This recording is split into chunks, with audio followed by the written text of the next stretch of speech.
ہندوستان کے ایک چھوٹے سے گاؤں میں ایک غریب مگر ایماندار آدمی سلیمان میاں رہتا تھا۔ اس کے چہرے پر ہمیشہ سکون ہوتا، جیسے دل کے اندر کوئی ایسا چراغ جل رہا ہو جو حالات کی آندھیوں سے کبھی بجھتا نہیں۔ لوگ اکثر پوچھتے، سلیمان تیری زندگی میں اتنی پریشانیاں ہیں، پھر بھی تو اتنا مطمئن کیسے رہتا ہے؟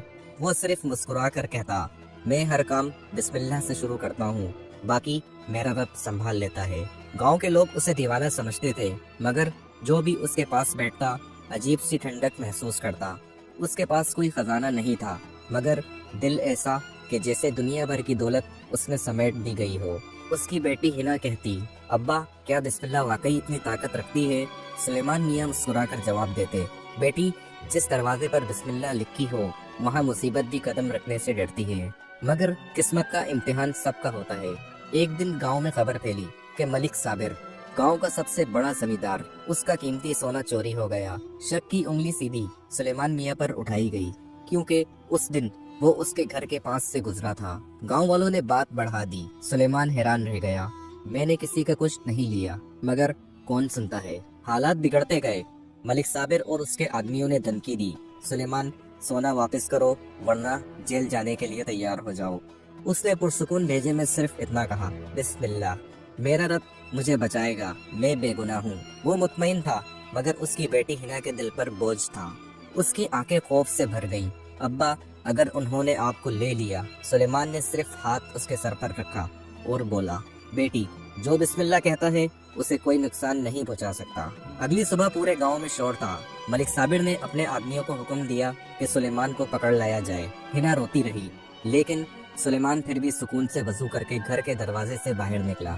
اس نے قدم رکھا تو ہلکی سی ہوا چلی اور اس کے لب بے اختیار ہل گئے، بسم اللہ الرحمن الرحیم۔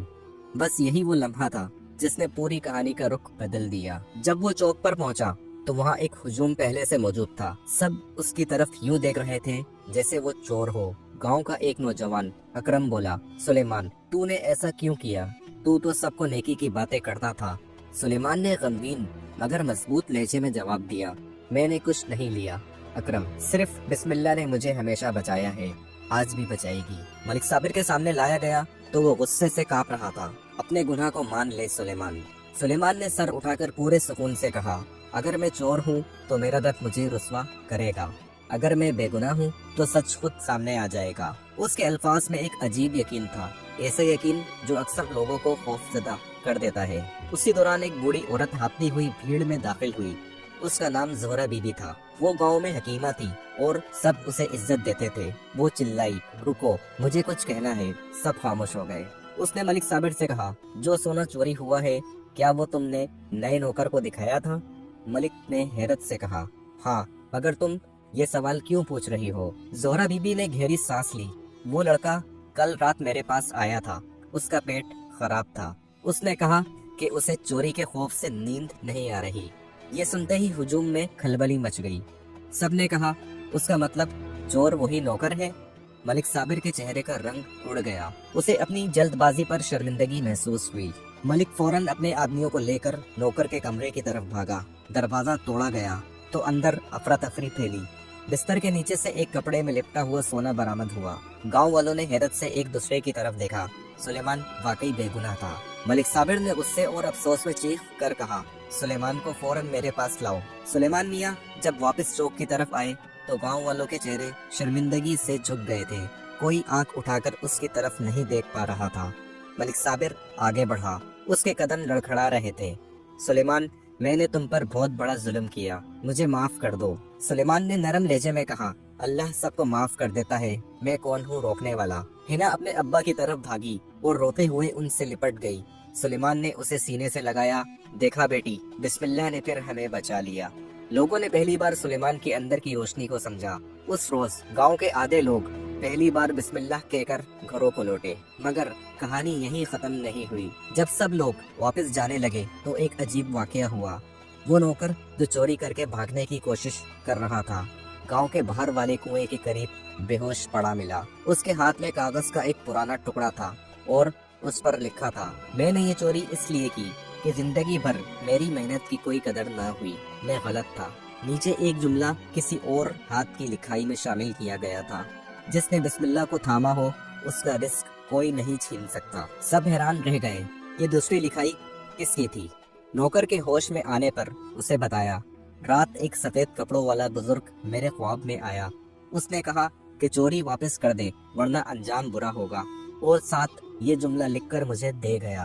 گاؤں والے کانپ اٹھے، کیا یہ کوئی فرشتہ تھا، اللہ کا کوئی نیک بندہ، یا ایک غیبی مدد؟ ملک صابر نے وہ کاغذ سلیمان کو دیا۔ سلیمان نے اسے ہاتھ میں لیا تو اس کی آنکھوں میں آنسو آ گئے۔ یہ میرے مرشد کی لکھائی ہے جو کئی سال پہلے دنیا سے رخصت ہو چکے ہیں۔ پورا گاؤں سن ہو گیا۔ کیا واقعی اس کے مرشد کو اللہ نے بھیجا تھا؟ سلیمان نے آسمان کی طرف دیکھا اور دھیرے سے بولا، یا اللہ، تیرے کرم کی کوئی حد نہیں۔ لوگوں نے پہلی بار محسوس کیا کہ ایمان صرف لفظ نہیں، روشنی ہے جو چلتے پھرتے انسان کو اللہ سے جوڑ دیتی ہے۔ اگلے دن گاؤں میں 3 نئے واقعات ہوئے۔ ملک صابر نے سلیمان سے معافی مانگ کر اسے مستقل نوکری کی پیشکش کی۔ ہینا کے لیے اسکول تک جانے کا انتظام کیا۔ گاؤں کے دروازے پر ایک بڑی تختی لگا دی گئی، ہر کام بسم اللہ پڑھ کر شروع کرو۔ دن گزرتے گئے، سلیمان کی زندگی بدل گئی، مگر اس کا دل ویسا ہی عاجز رہا۔ وہ اکثر لوگوں کو نصیحت کرتا، بسم اللہ کہنے سے رزق بڑھتا ہے، دل ٹھنڈا رہتا ہے، اور برکت بھی کم نہیں ہوتی بلکہ بڑھتی ہے۔ ایک دن اکرم نے سلیمان سے پوچھا، بابا، تمہیں اتنا یقین کہاں سے آیا کہ سچ سامنے آ جائے گا؟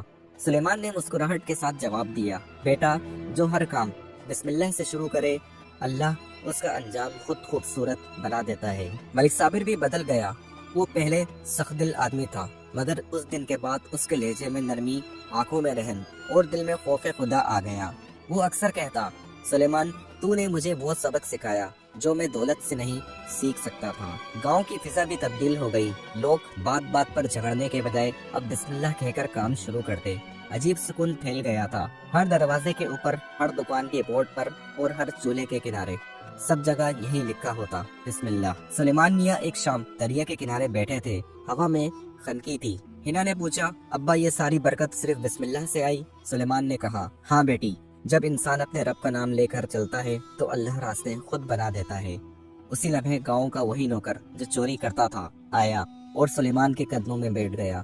اس نے روتے ہوئے کہا، مجھے معاف کر دو، میں نئی زندگی شروع کرنا چاہتا ہوں۔ سلیمان نے اس کے سر پر ہاتھ رکھا، بیٹا، اللہ نے تجھے دوسرا موقع دیا ہے، میں کون ہوتا ہوں روکنے والا۔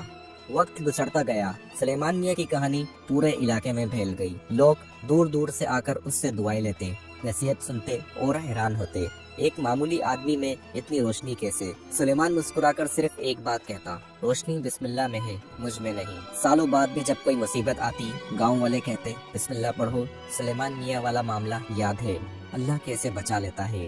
ہینا بڑی ہو کر لوگوں کو یہی کہانی سناتی۔ میرے ابا کہتے تھے، جب دل ٹوٹا ہو، جب راستہ مشکل ہو، جب لوگ الزام دیں، بسم اللہ کہہ دو، اللہ وہ دروازے کھول دیتا ہے جن کے بارے میں تم نے کبھی سوچا بھی نہیں ہوتا۔ اور یوں نورپور کا وہ چھوٹا سا گاؤں اس ایک لفظ سے روشن ہوتا رہا، بسم اللہ۔ پیارے دوستو، امید کرتا ہوں آپ کو آج کی یہ اسٹوری ضرور پسند آئی ہوگی۔ اگر آپ کو یہ اسٹوری پسند آئی ہے تو کمنٹس میں اپنی رائے کا اظہار ضرور کیجیے گا، اور ہمارے اس چینل کو سبسکرائب اور ویڈیو کو لائک ضرور کیجیے گا۔ آپ کا یہ ویڈیو دیکھنے کا بہت بہت شکریہ۔